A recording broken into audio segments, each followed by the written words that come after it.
قرآن ہے میرا رہنما، قرآن شفا ہے، نور ہے قرآن، جلا دل کی میرا قرآن، رضا رب کی میرا قرآن، قرآن قرآن۔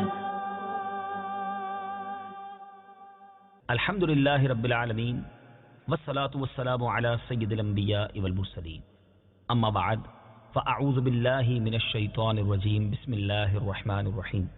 الصلاة والسلام علیک یا رسول اللہ وعلی آلک واصحابک یا حبیب اللہ، الصلاة والسلام علیک یا نبی اللہ وعلی آلک واصحابک یا نور اللہ۔ میٹھے میٹھے اسلامی بھائیوں اور مدنی چینل کے ناظرین، آپ کے لیے آج سے ایک نیا سلسلہ ہم شروع کرنے جا رہے ہیں، جس سلسلے کا نام ہے ایک قصہ ہے قرآن سے۔ قرآن ہے میرا رہنما، قرآن شفا ہے، نور ہے قرآن، جلا دل کی میرا قرآن، رضا رب کی میرا قرآن، قرآن قرآن۔ بڑے ہی انوکھے قصے لے کر ہم آپ کے لیے حاضر ہوں گے۔ قرآنی واقعات ہیں، توجہ کے ساتھ سنیں گے تو انشاءاللہ بہت کچھ سیکھنے کو ملے۔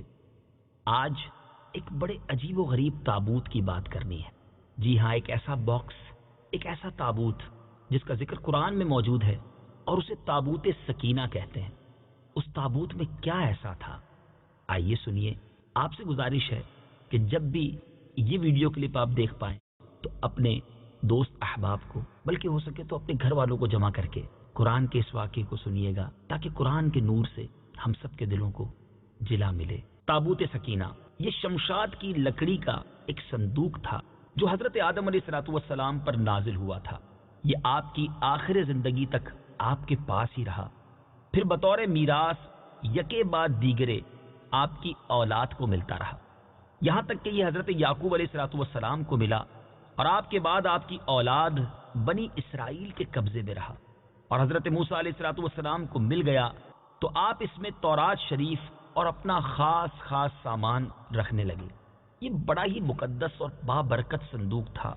بنی اسرائیل جب کفار کے لشکروں کی کثرت اور شوکت دیکھ کر سہم جاتے تھے، ڈر جاتے تھے اور ان کے سینوں میں دل دھڑکنے لگتے، تو وہ اس صندوق کو، اس باکس کو اپنے آگے رکھ لیتے، تو اس صندوق سے ایسی رحمتوں اور برکتوں کا ظہور ہوتا تھا کہ دلوں میں سکون و اطمینان کا سامان پیدا ہو جاتا تھا۔ لرزتے ہوئے دل پتھر کی چٹانوں سے زیادہ مضبوط ہو جاتے تھے، اور جس قدر صندوق آگے بڑھتا تھا، آسمان سے نصر من اللہ و فتح قریب کی بشارت عظمی نازل ہوا کرتی اور فتح مبین حاصل ہو جایا کرتی تھی۔ جی ہاں، بنی اسرائیل میں جب کوئی اختلاف پیدا ہوتا تھا تو لوگ اسی صندوق سے فیصلہ کراتے تھے۔ صندوق سے فیصلے کی آواز اور فتح کی بشارت سنی جاتی تھی۔ بنی اسرائیل اس صندوق کو اپنے آگے رکھ کر اور اس کو وسیلہ بنا کر دعائیں مانگتے تھے، تو ان کی دعائیں قبول ہوتی تھیں اور بلاؤں کی مصیبتیں اور وباؤں کی آفتیں ٹل جایا کرتی تھیں۔ الغرض یہ صندوق بنی اسرائیل کے لیے تابوت سکینہ یعنی برکت و رحمت کا خزینہ اور نصرت خداوندی کے نزول کا نہایت مقدس اور بہترین ذریعہ تھا۔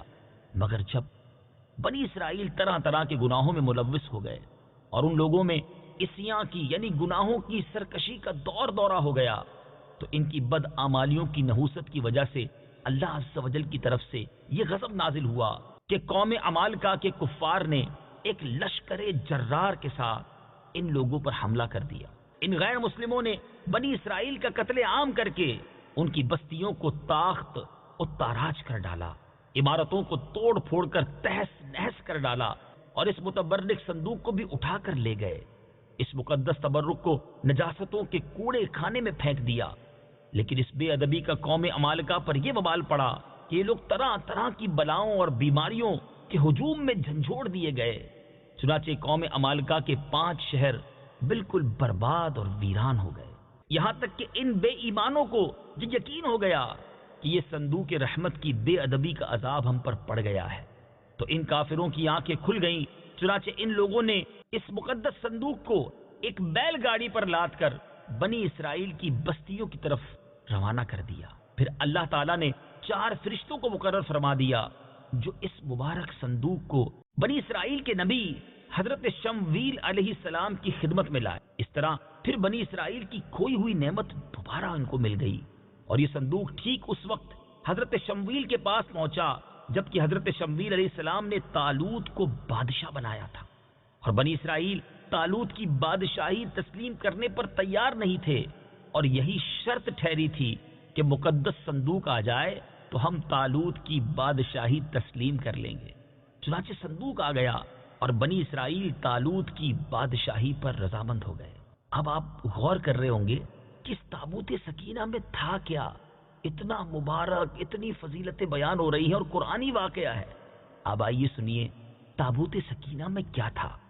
اس مقدس صندوق میں حضرت موسیٰ علیہ السلام کا عصا اور ان کی مقدس جوتیاں، اور حضرت ہارون علیہ السلام کا عمامہ، حضرت سلیمان علیہ السلام کی انگوٹھی، تورات کی تختیوں کے چند ٹکڑے، کچھ منو سلوا، اس کے علاوہ حضرت انبیاء کرام علیہ السلام کی صورتوں کے حلیے وغیرہ، یہ سب سامان اس میں تھے۔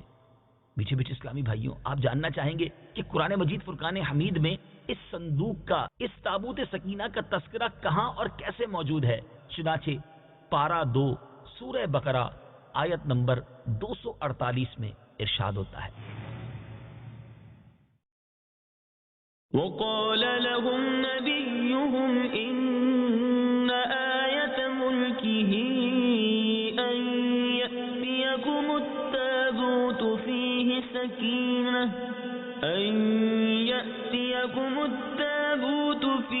سكينة من ربكم وبقية مما ترك آل موسى وآل هارون تحمله الملائكة إن في ذلك لآية لكم إن كنتم مؤمنين۔ ترجمہ، اور ان سے ان کے نبی نے فرمایا، اس کی بادشاہی کی نشانی یہ ہے کہ تمہارے پاس وہ تابوت آ جائے گا جس میں تمہارے رب کی طرف سے دلوں کا چین ہے، اور معزز موسیٰ اور معزز ہارون کی چھوڑی ہوئی چیزوں کا بقیہ ہے۔ فرشتے اسے اٹھائے ہوئے ہوں گے، بے شک اس میں تمہارے لیے بڑی نشانی ہے اگر تم ایمان والے ہو۔ میٹھے میٹھے اسلامی بھائیوں، آپ نے قرآن پاک کی تلاوت بھی سنی اور یہ مبارک واقعہ بھی سنا۔ اب آئیے اس مبارک واقعے سے ہمیں کیا درس ملتا ہے؟ اس واقعے سے ہمیں چند پیارے پیارے مدنی پھول ملتے ہیں۔ معلوم ہوا کہ بزرگوں کے تبرکات کی خداوند قدوس کے دربار میں بڑی عزت و عظمت ہے، اور ان کے ذریعے مخلوق خدا کو بڑے بڑے فیوز و برکات حاصل ہوتے ہیں۔ ذرا غور تو کیجئے نا کہ یہ صندوق جس میں حضرت موسیٰ علیہ السلام کی مبارک جوتیاں ہیں، آپ کا عصا اور حضرت ہارون علیہ السلام کا عمامہ ہے، تو اللہ تبارک و تعالیٰ کی بارگاہ میں یہ صندوق اس قدر مقبول، مکرم اور معظم ہو گیا کہ فرشتوں نے اس کو اپنے نورانی کندھوں پر اٹھا کر حضرت شمویل علیہ السلام کے دربار نبوت میں پہنچایا، اور خداوند قدوس نے قرآن مجید میں اس بات کی شہادت دی، فيه سكينة من ربكم، یعنی مومنوں کے قلوب کا اطمینان اور ان کی روحوں کی تسکین کا سامان تھا۔ مطلب یہ کہ اس پر رحمت الہی کے انوار و برکات کا نزول اور اس پر رحمتوں کی بارش ہوا کرتی تھی۔ تو معلوم ہوا کہ بزرگوں کے تبرکات جہاں اور جس جگہ بھی ہوں گے، ضرور ان پر رحمت خداوندی کا نزول ہوگا، اور اس پر نازل ہونے والی رحمتوں اور برکتوں سے مومنین کو سکون قلب اور اطمینان روح کے فیوز و برکات ملتے ہیں۔ دوسری بڑی پیاری بات جو اس مبارک واقعے سے سیکھنے کو ملتی ہے کہ جس صندوق میں اللہ والوں کے لباس، عصا اور مبارک جوتیاں ہوں، جب اس صندوق پر اطمینان کا سکینہ اور انوار و برکات کا خزینہ خدا کی طرف سے اترنا قرآن سے ثابت ہے، تو بھلا جس قبر میں ان بزرگوں کا پورا جسم رکھا ہوگا، ان قبروں پر رحمت و برکت اور سکینہ اور اطمینان کیا نہیں اترے گا؟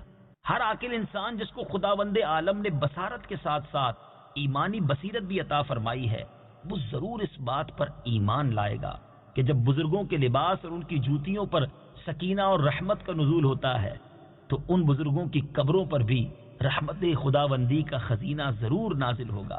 اور جب بزرگوں کے مزارات پر ان کی قبروں پر رحمتوں کا نزول ہوتا ہے تو جو مسلمان ان مقدس قبروں کے پاس حاضر ہوگا تو ضرور اس پر بھی بارش انوار رحمت کے چند قطرات برس ہی جائیں گے. کیونکہ جو موسلا دھار بارش میں کھڑا ہوگا ضرور اس کا کپڑا اور بدن بھیگے گا.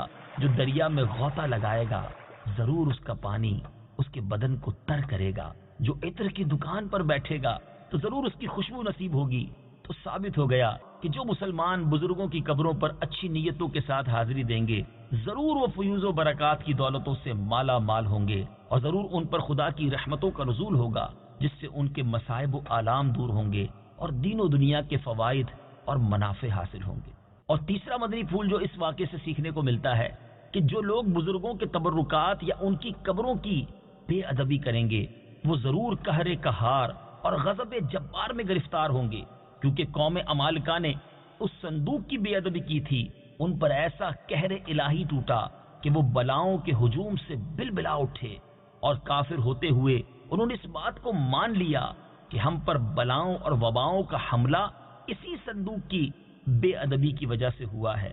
چنانچہ اسی لیے انہوں نے اس صندوق کو بیل گاڑی پر لاد کر بنی اسرائیل کی بستی کی طرف واپس بھیج دیا تاکہ وہ غضب الہی کی بلاؤں کے پنجائے قہر سے نجات حاصل کر سکے. چوتھی بات، جب اس صندوق کی برکت سے بنی اسرائیل کو فتح مبین ملتی تھی تو ضرور بزرگوں کی قبروں سے بھی مومنین کی مشکلات دفع ہوں گی اور مرادیں پوری ہوں گی. کیونکہ ظاہر ہے کہ بزرگوں کے لباس سے کہیں زیادہ اثر رحمت بزرگوں کے بدن میں ہوگا.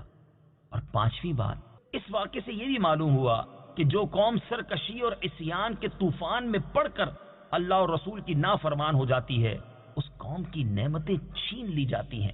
چنانچہ آپ نے سنا کہ جب بنی اسرائیل سرکش ہو کر خدا کے نافرمان ہو گئے اور قسم قسم کی بدکاریوں میں پڑ کر گناہوں کا بھوت ان کے سروں پر عفریت بن کر سوار ہو گیا تو ان کے جرموں کی نحوستوں نے انہیں یہ برا دن دکھایا کہ صندوق سکینہ ان کے پاس سے قوم عمالقہ کے بے ایمان لوگ اٹھا کر لے گئے اور بنی اسرائیل کئی برسوں تک اس نعمت عظما سے محروم ہو گئے. میٹھے میٹھے اسلامی بھائیوں اور مدنی چینل کے ناظرین، قصہ سنا ہے قرآن کا. انشاءاللہ عز و جل اگلی باری میں ایک اور واقعہ، ایک اور قصہ قرآن کا لے کر حاضر ہوں گے انشاءاللہ. اس کے تحت بھی ہم مدنی پھول سیکھیں گے. صلو علی الحبیب صلی اللہ تعالی علی محمد صلی اللہ علیہ وسلم. قرآن ہے میرا رہنما، قرآن شفا ہے، نور ہے قرآن، جلا دل کی میرا قرآن، رضا رب کی